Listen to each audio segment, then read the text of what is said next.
Years ago, many years ago, in fact, 1972, I was sitting at my desk at about 4:30 in the morning at the headquarters of the Commander-in-Chief of the United States Pacific Fleet, arranging the information that had come in over the last 24 hours into a logical order so that we could prepare a briefing for the Admiral and his staff, which would take place later that morning.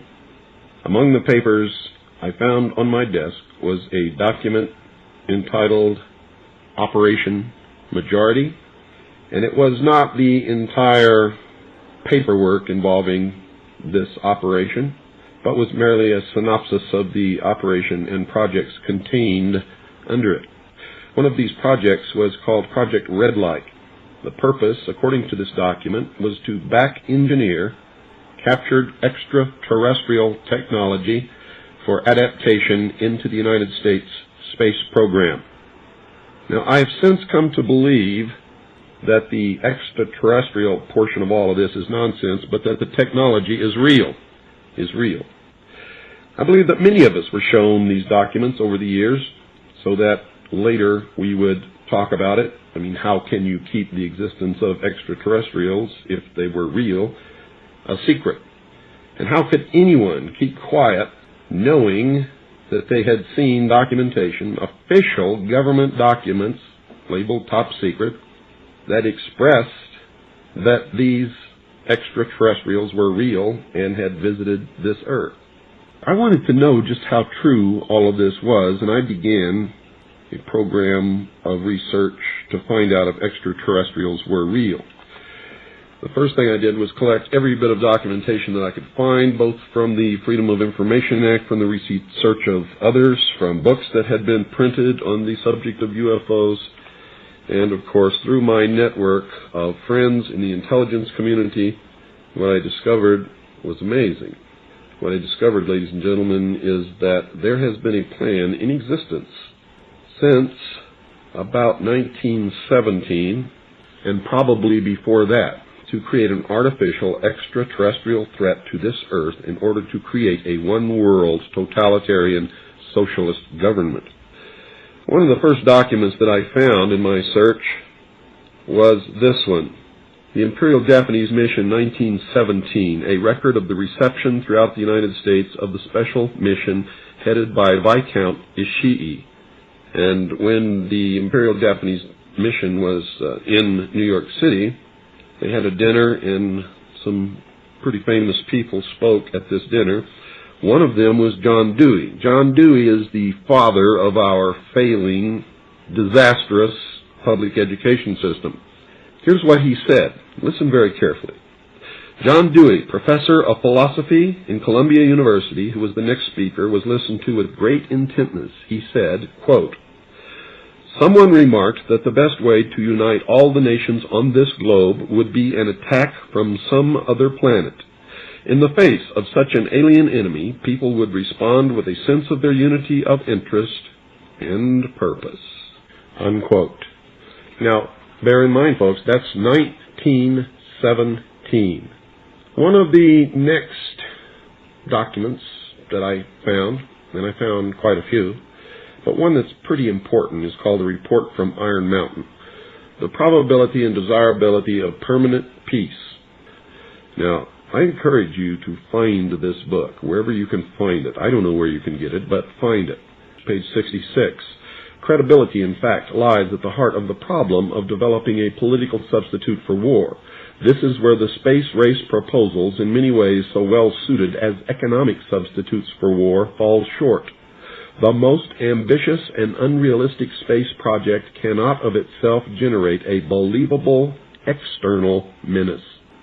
It has been hotly argued that such a menace would offer the last best hope of peace, etc., by uniting mankind against the danger of destruction by creatures from other planets or from outer space.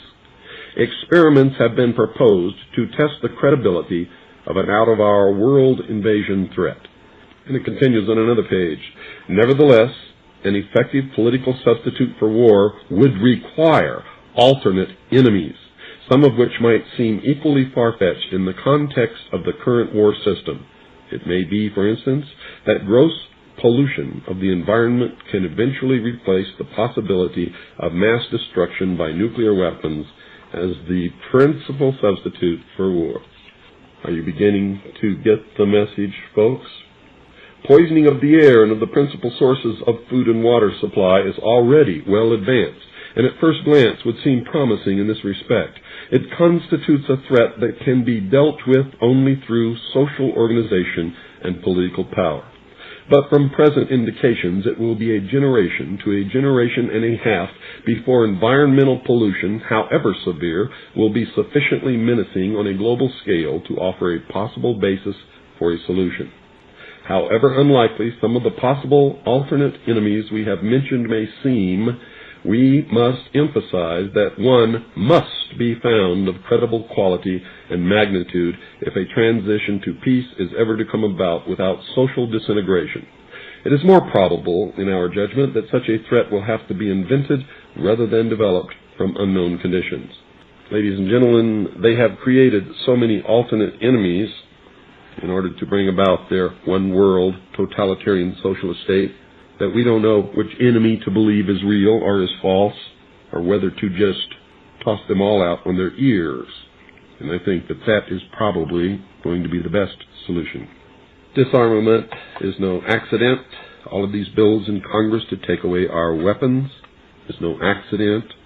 The intentional environmental pollution of our lakes, rivers, streams, oceans, forests, everything is no accident, as you just heard. These things were planned many, many years ago. All the bombardment of the public with movies about flying saucers in the 50s, right after the United Nations Treaty was signed and the UN Participation Act was pushed through Congress, and all of the incidents since that have convinced the majority of the American people that flying saucers are real and extraterrestrials exist, and that flying saucers are from an extraterrestrial origin. This is being promulgated in many ways, by television commercials, in the movies, in the newspapers, by creating incidents either real or imagined. I believe, because of my research and because of the extensive documentation that I've found and that is in my book, that this whole scenario has been created to give us an artificial alien threat from outer space. During the Reagan administration, he made 6 speeches, specifically talked about a threat from outer space by some other species from some other planet. 6, ladies and gentlemen. Why would the president repeat the same thing 6 times, tagged on to the ends of speeches by him? The speechwriters did not put that in the speech. Ronald Reagan added it himself. Perhaps we need some outside universal threat. I occasionally think how quickly our differences worldwide would vanish if we were facing an alien threat from outside this world. This was a powerful suggestion to implant into the minds of the people of the world that there really is a threat from some other species, from some other planet to this earth. Now, you people out there have been ignoring the UFO phenomenon for too long. It has all the earmarks of the most successful, most sophisticated mind control operation in the history of the world, and you are ignoring it. What better way to implement a plan to bring about a one-world government than to create the possibility in the minds of the people of the world that we are being threatened from some other species, from some other planet, and do it in a way that if anybody questions it or challenged it or wants to talk about it publicly, that they are ridiculed. And the ultimate goal is to make the earth look very small, to present the people of the world with an external threat to this earth, a superior race from some other planet, vastly superior to us in intellect, philosophy, and technology, in order to cause the dissolution of nation-states, the dissolution of all existing religions, and the formation of the world totalitarian socialist government